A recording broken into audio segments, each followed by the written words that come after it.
Dalam persaingan geopolitik di Afrika, Tiongkok unggul jauh di Afrika saat ini. Pembangunan infrastruktur, pembangunan perdagangan, dan pastinya pembangunan pertambangan untuk raw material bahan baku, semua sudah dikuasai Tiongkok secara masif. Afrika membangun tanpa modal itu ternyata membuat Afrika terjebak dengan hutang Tiongkok yang besar. Memang terlihat ada yang dibangun, juga ada sedikit uang bagi negara Afrika. Namun juga pastinya ada beban hutang yang harus dilunasi. Juga harus diingat, bukan hanya Tiongkok yang ngutangin Afrika. Ada negara lain juga yang melakukan hal yang sama, yaitu seperti Uni Eropa, dan ada juga Amerika yang berinvestasi di Afrika. Ada 6.000 lebih perusahaan Amerika beroperasi di Afrika. Sudah begitu kurang ajarnya pemimpin Amerika, si Trump ya, waktu itu pernah mengatakan Afrika sebagai shithole atau lubang tokai. Memang bangke itu Amerika. Bagi Amerika, Afrika itu nggak ada apa-apanya. Hanya merupakan medan perang ciptaan mereka, tempat latihan tentara Amerika, tempat jualan senjata produksi Amerika, dan sengaja membuat perang dan konflik di negara-negara Afrika. Saat ini ada 13.000 tentara Amerika di 13 negara Afrika, seperti di Kamerun, Chad, Kenya, Libya, Mali, Somalia, Nigeria, dan lain sebagainya. Lalu kenapa dalam 7 tahun terakhir ini Amerika jadi fokus ke Afrika? Karena Afrika merupakan daerah pertempuran baru dengan Tiongkok, persaingan baru, lahan kompetisi baru antara supremasi Amerika dengan Tiongkok. Amerika saat ini memang ditampar-tampar oleh Tiongkok di Afrika, dan Amerika mau ambil balik pengaruh Amerika di Afrika. Tahu-tahu Biden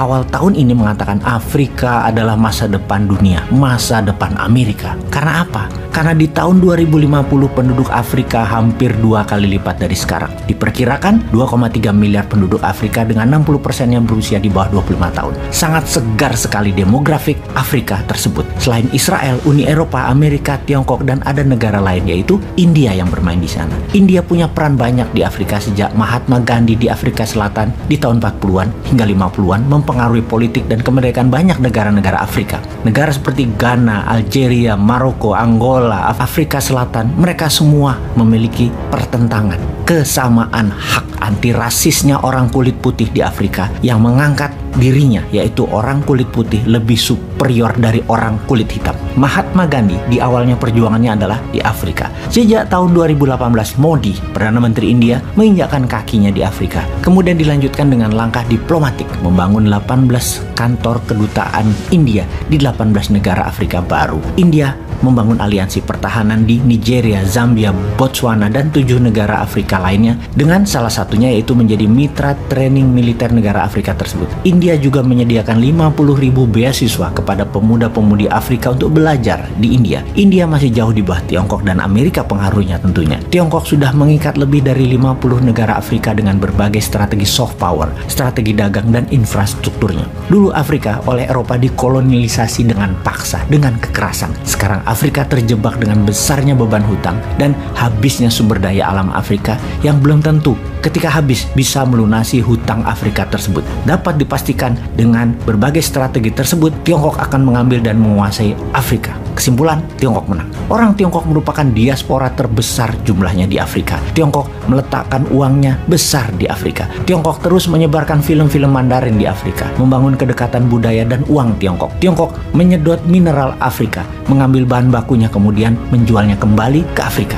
Seperti di abad pertengahan, ada persaingan besar antara Inggris dan Perancis di Afrika untuk memperebutkan sumber daya alam Afrika dan kekuatan geopolitik dunia. Di abad 21, persaingan Amerika dan Tiongkok di Afrika sama dengan persaingan Inggris dan Perancis waktu itu. Intinya, adakah yang benar-benar tersisa untuk rakyat dan bangsa Afrika? Kayaknya hampir tidak ada ya. Lalu, sekali lagi, pertanyaan berikutnya nih menarik nih. Apa peran Indonesia di Afrika? Kita lanjutkan informasinya. Sahabat semua, tidak adil rasanya kita membahas sisi geopolitik saja tentang Afrika karena tidak semua terjadi di Afrika itu buruk dan terpengaruh hutang Tiongkok serta jebakan militer Amerika. Kita ke geoekonomi Afrika sekarang. Memang yang ada di benak banyak orang, di Afrika itu identik dengan kelaparan, kemiskinan, dan tempat yang berbahaya karena banyak pemberontakan di mana-mana dan alam liarnya itu. Itu dulu.